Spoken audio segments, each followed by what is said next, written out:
हाँ रे रामू, हम तो हर दिन नई नई जगह पर जा रहे हैं, लेकिन हमारी साड़ी तो ढंग से बिखे नहीं रही है रे। हाँ वही तो, असल में अब वो ऑनलाइन सब चालू हो गए ना, उसी में सब खरीद रहे हैं। हमारी हाथ से बनी साड़ी कोई लेना ही नहीं चाहता। मशीन से बनाई हुई साड़ी और हमारी हाथों से बनाई हुई चंदेरी साड़ी कभी एक जैसी नहीं हो सकती। जो साड़ी पहचानते हैं वो बस हमसे ही खरीदते हैं। लेकिन अब और वैसे लोग कितने ही हैं। पिछले 3 दिन में एक भी साड़ी नहीं बिकी। आज तो मोहनपुर जा रहा हूं, देखता हूं क्या होता है।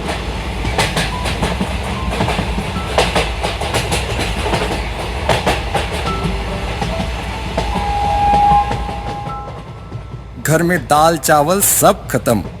बीवी तो बोली है, आज दाल चावल ना लेकर गए तो सबको भूखा रहना होगा। मैं भी तो मोहनपुर के अगले स्टेशन शीतलपुर में जा रहा हूँ, देखते हैं क्या होता है।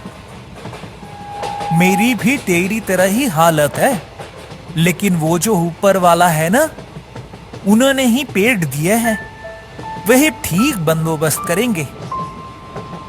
तू कभी भी आस नहीं छोड़ता जग्गू, ये बात तेरी बहुत अच्छी है। वो बात भूल गया, सांस है तो आस है।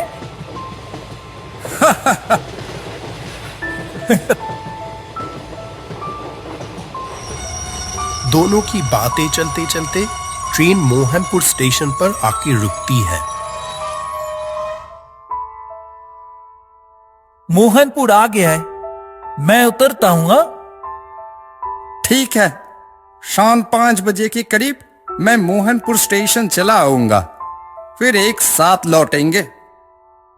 हाँ, तू भी संभल कर जाना। जग्गू ट्रेन से उतर जाता है। रामू को लेकर ट्रेन आगे बढ़ जाती है अपनी मंजिल की तरफ। अपने थैले में भरी साड़ी लेकर स्टेशन के बाहर आ जाता है जग्गू। यही वो और उस जैसे जो घूम घूम कर साड़ी बेचते हैं, उनका हर दिन का नियम है नई नई जगहों पर जाकर साड़ी बेचना। उसकी बहुत इच्छा है एक साड़ी की दुकान खोलेगा, लेकिन उसके लिए बड़ा ऑर्डर चाहिए। सुबह से कुछ नहीं खाया, बहुत भूख लग रही है। जेब में थोड़े पैसे हैं, वो सामने वाली दुकान से थोड़ा कुछ खा लेता हूं। और यहां कहां जाने से कपड़े बिक सकते हैं, वो भी अगर पता चल जाए। जग्गू आगे बढ़ता है दुकान की तरफ। दुकानदार पूरी सब्जी बना रहा था।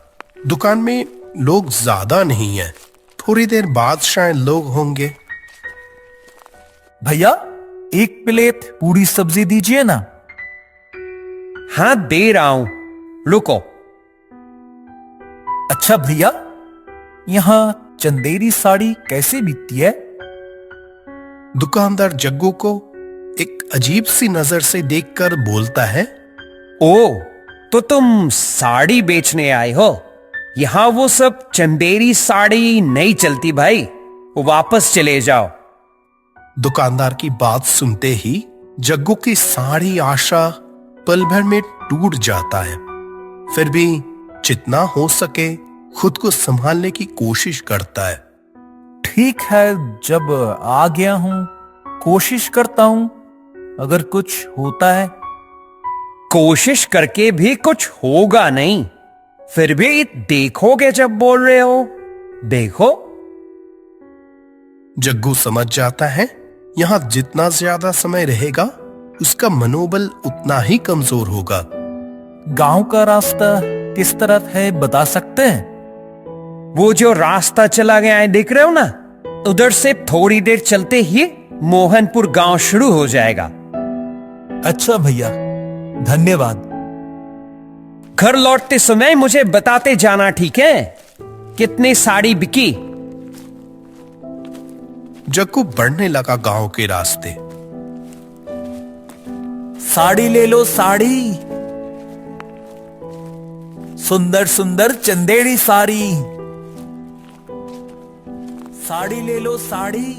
एक दो लोगों ने सुंदर सुंदर देखा जरूर, चंदेड़ी साड़ी। लेकिन किसी ने खरीदा नहीं। सुबह ढलकर दोपहर, फिर शाम भी ढलने लगी, लेकिन जग्गू की एक भी साड़ी नहीं बिकी। सारा दिन इधर उधर भटकते भटकते जग्गू का शरीर बहुत थक चुका था। एक बरगद की पेड़ के नीचे बैठकर वो मन ही मन बोलने लगा, ये मेरी फूटी किस्मत, पूरा दिन एक भी साड़ी नहीं बिकी। आज क्या मुंह लेकर घर लौटूंगा। बीवी बेटी मेरा इंतजार में बैठे हैं कि पापा पैसे और खाना लेकर आएगा, लेकिन मैं कितना निकम्मा बाप हूं। जग्गू खुद से ही ये सब बोल रहा था, तभी अचानक सामने से कोई बोल उठता है, नदी के उस पार जमींदार घर जाकर देख सकते हो। जग्गू अचानक ये आवाज सुनकर चौंक जाता है। देखता है आधे अंधेरे में खड़ा है एक बुजुर्ग आदमी, पहने हैं कीमती धोती कुर्ता और हाथ में लाठी। ये गांव का कोई साधारण आदमी नहीं, ये समझने में जग्गू को कोई परेशानी नहीं होती। नदी के उस पार जमींदार घर। वहां जमींदार की बेटी की शादी है, एक बार जाओ, काम हो सकता है। ऐसा क्या? लेकिन क्या? रुक क्यों गए? इतनी अच्छी साड़ी रहते मेरी हाथों से बनाई हुई साड़ी क्या लेंगे? हाथ से बनी साड़ी के अंदर एक अलग ही प्यार होता है। वाह, आप ये बात मानते हैं? ये देखकर बहुत अच्छा लगा। लेकिन आप हैं कौन? मैं तुम्हारा शुभचिंतक, यही सोच लो। बहुत बहुत शुक्रिया आपको। वो पता बता सकेंगे? वो जो रास्ता देख रहे हो, उस रास्ते से थोड़ा चलते ही नदी आएगी एक।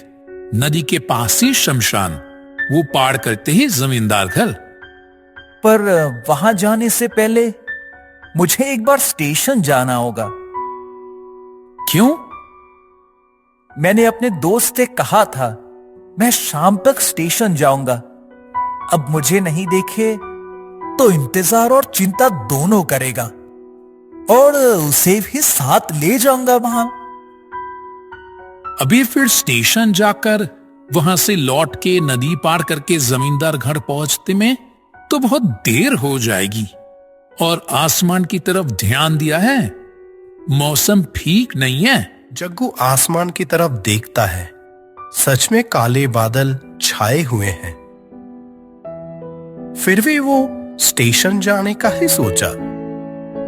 वो अनजान आदमी कुछ समय जग्गू की तरफ देखकर बोलता है, तुम बहुत अच्छे इंसान हो।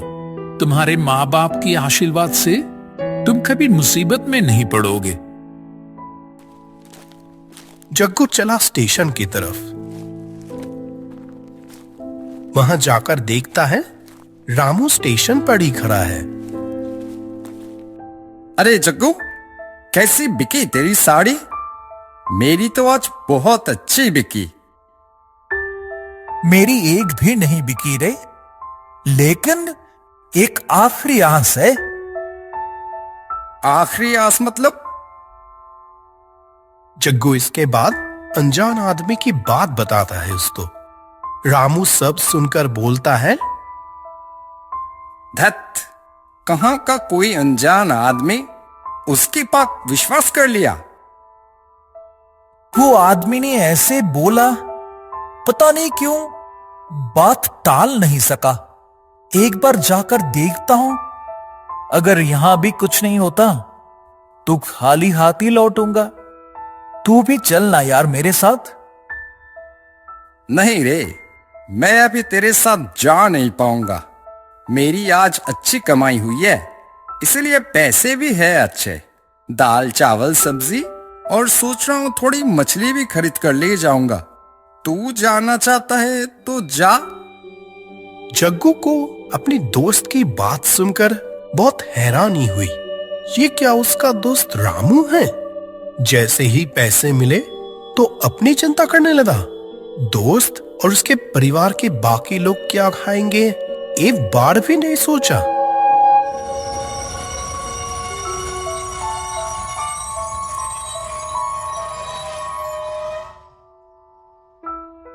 ट्रेन आ रही है जग्गू, जाएगा नहीं तो तू? नहीं यार, तू घर जा, मैं एक बार कोशिश करके देखता हूं। जा फिर। ये बोलकर रामू ट्रेन में चढ़ जाता है।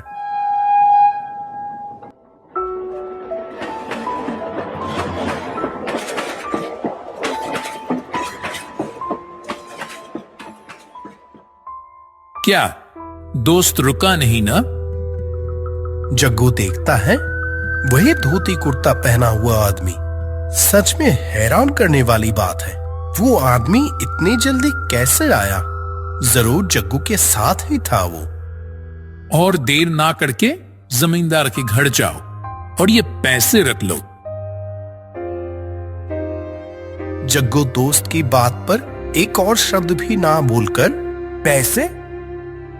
नदी पार करने में पैसे लगेंगे तो, और तुमने तो कहा तुम्हारी आज एक भी साड़ी नहीं बिकी। लेकिन आप मुझे इतने सारे पैसे क्यों? जग्गू को पैसे देकर वो आदमी जैसे पल भर में कहीं गायब हो गया। नदी के घाट पर जाकर देखता है मांझी नाव लेकर लौटने की तैयारी में है। भैया, मुझे मोहनपुर घाट पर छोड़ देंगे क्या? अब तो बहुत रात हो गई है, उस पार क्या जमींदार घर जाएंगे? हाँ भैया, वहीं जाना है। ठीक समय पे आए हैं, और 5 मिनट देर होती तो हो गया था काम। जग्गू फिर एक बार मन ही मन उस मदद करने वाले आदमी को धन्यवाद देता है। मांझी नाव चलाना शुरू करता है।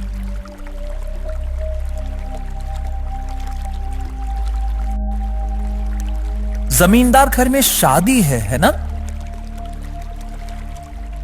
हाँ, कुछ दिन में ही शादी है। जोरों शोरों से तैयारी हो रही है, पूरा गांव का बुलावा है। हाँ, तुम क्या शादी के किसी काम के लिए जा रहे हो? जग्गू जो साड़ी लेकर जा रहा है वो बताता है।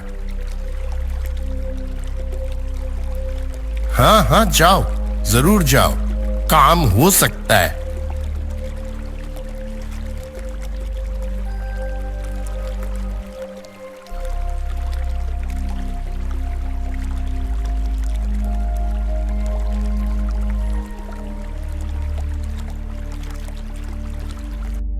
ये लो, मोहनपुर के घाट आ गया।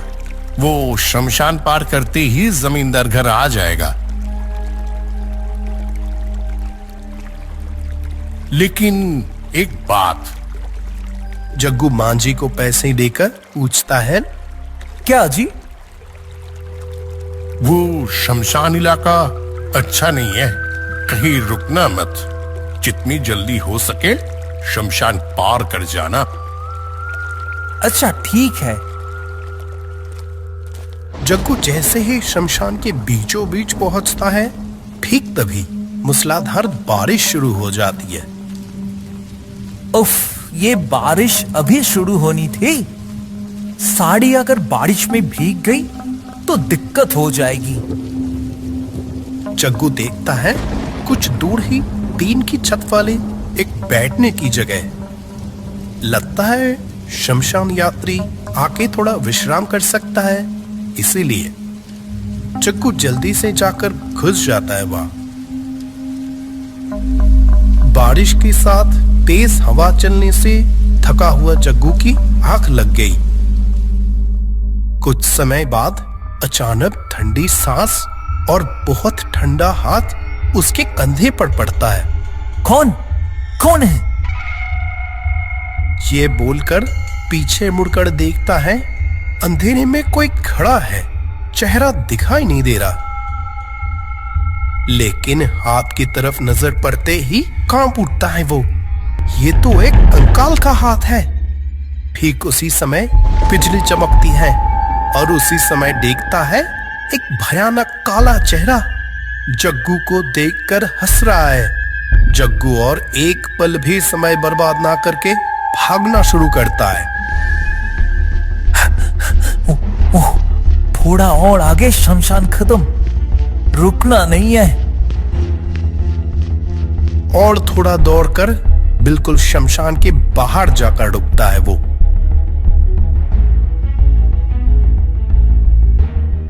उफ, क्या बचाव हुआ। लेकिन मेरा साड़ी का थैला?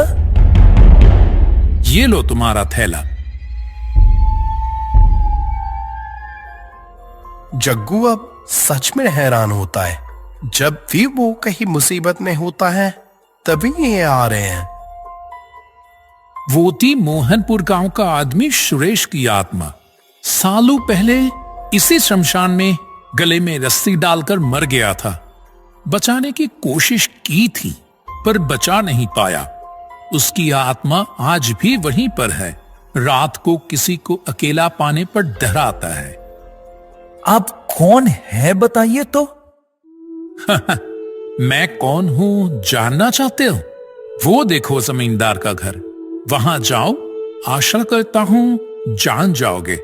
भला हो तुम्हारा। मैं चलता हूं। वो आदमी शमशान की तरफ चले जाते हैं।